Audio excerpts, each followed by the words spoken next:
Je n'ai pas dit sanctification, j'ai dit consécration. Est-ce que vous connaissez la différence entre les deux? L'une des premières choses à faire pour pouvoir grandir dans la faculté d'entendre la voix de Dieu, c'est de consacrer son esprit au Saint-Esprit. Je n'ai pas dit c'est sanctifier, je ne parle pas de sanctification, je dis consacrer son esprit aux choses d'en haut, où Christ est assis à la droite de Dieu, aux choses spirituelles. Et voici, c'est quoi la différence entre la sanctification et la consécration? Se sanctifier, c'est se séparer de ce qui est mal aux yeux de Dieu. Se consacrer, c'est se séparer des choses qui sont mal et parfois des choses aussi qui sont bien, qui ne sont pas mauvaises. C'est se séparer des bonnes et des mauvaises choses qui ne vont pas dans le cadre de ce à quoi Dieu nous appelle. Dans la consécration, tu vas au-delà de ce qui est mauvais. Quand tu te consacres, même quand une chose est bonne, mais que ça ne rentre pas dans le cadre de ce à quoi Dieu t'appelle, tu ne le fais pas.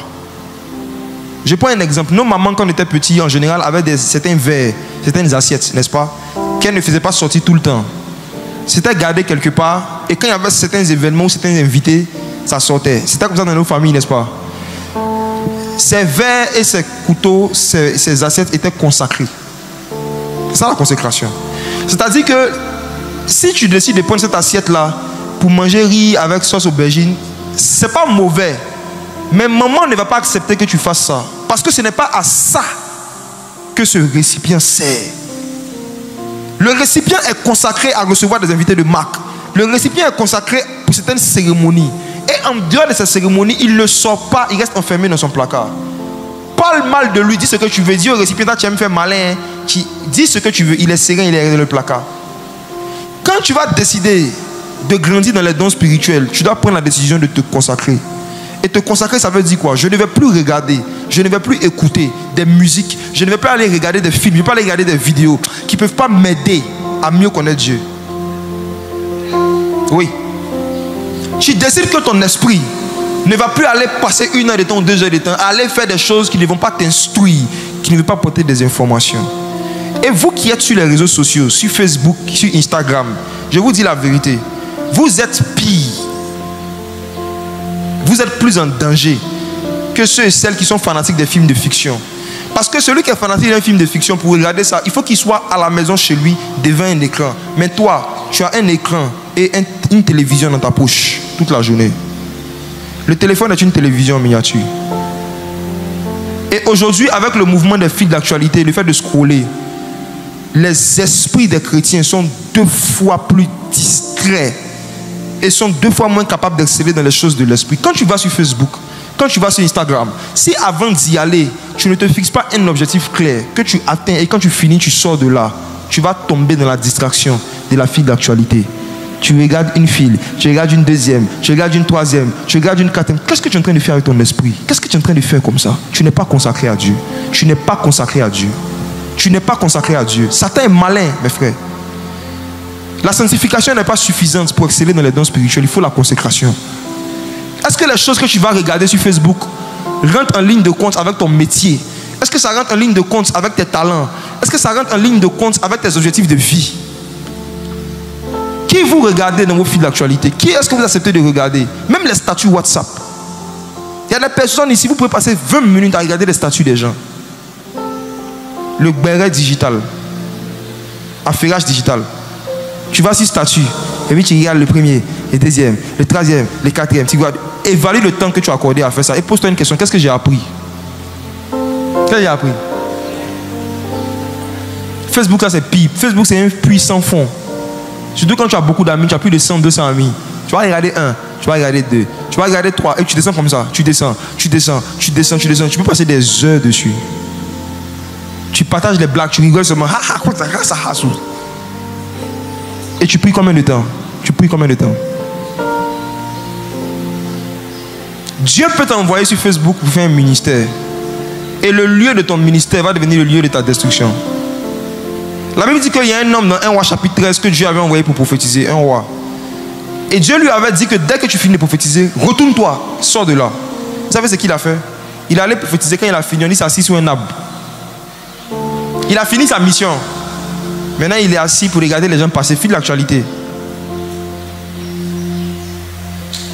La Bible dit que dans ça, il y a un vieux prophète qui est venu trouver le jeune prophète. tu veux juste regarder la vie des gens, viens. Il dit, Dieu m'a envoyé vers toi, il m'a dit de venir t'inviter à manger. Le jeune prophète qui avait l'esprit de prophétie a dit non, que Dieu m'a dit que dès que je finis ma mission, je dois me retourner, je ne dois pas manger dans la ville. Le vieux prophète dit oui, mais moi il y a un ange de Dieu qui m'a dit de te dire de venir manger. Et la Bible dit que malheureusement, il a écouté le vieux prophète. Et quand il est parti, il y a un lion qui est sorti et qui l'a tué. Mais cette histoire-là nous parle des personnes que Dieu envoie dans un domaine pour faire une tâche. Et quand ils finissent là, ils restent là-bas. Tu vas rester pour faire quoi? Il y a des chrétiens qui ont rétrogradé parce qu'ils étaient allés en France juste pour faire des études. Et quand ils ont fini, ils devaient rentrer. Mais ils ont décidé de rester là-bas pour visiter Paris. Et ils sont tombés sur des gens qui les ont détournés. Les réseaux sociaux sont un puissant moyen d'évangélisation. C'est grâce même à eux que beaucoup parmi vous nous avez connus. Mais en même temps, c'est un puissant moyen aussi de distraction et de destruction de ta vie de consécration. Tu ne dois aller que pour faire ce qui est utile. Et dès que tu finis, évite au maximum d'aller juste regarder la vie des gens. Sinon, ton esprit aura du mal à conserver les souvenirs de la voix de Dieu et entendre la voix de Dieu. Tu auras du mal. Vous allez voir que les prophètes dans l'Ancien Testament avaient l'habitude de ne pas vivre en société. Ils vivaient parfois dans les montagnes, sur des cavernes. Quel était le but? Il fallait que leur esprit soit toujours disposé, c'est tout. C'était pour que leur esprit reste dans un certain état, pour que si Dieu veut leur parler ou si Dieu veut les utiliser, ils sont prêts. Mais toi, tu as regardé fil d'actualité pendant 30 minutes. Et maintenant tu finis, tu vas au travail.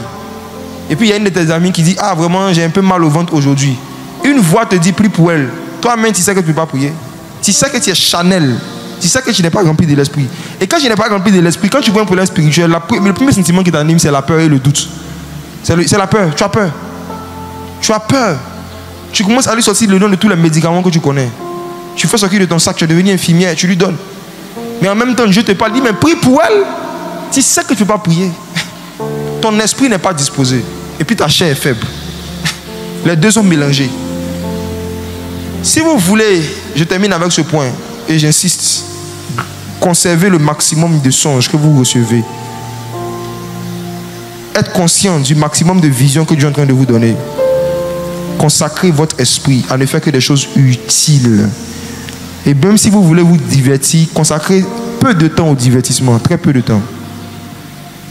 Très peu de temps. Habituez votre esprit à entendre la vérité, à écouter la vérité, à regarder des choses vraies. Habituez votre esprit. C'est ça que ce que je suis en train de dire dans notre génération, ça sera difficile. Mais mes frères, vouloir exceller dans les dons spirituels, c'est difficile. Mais quand on aime Dieu, quand on aime son prochain, quel est le motif pour lequel on veut exceller dans les dons spirituels? C'est pour pouvoir aider les gens, c'est tout. C'est pour pouvoir aider les gens. Peut-être qu'il y a certains ici qui veulent les dons spirituels pour aller bâtir leur ministère, pour avoir l'argent chaque dimanche pour bouffer. Je parle de ceux qui veulent grandir dans les dons spirituels pour être capables juste de solutionner des problèmes qu'ils vont rencontrer dans la vie courante. Pour vous là, c'est par amour du prochain, consacrez-vous. Consacrez-vous.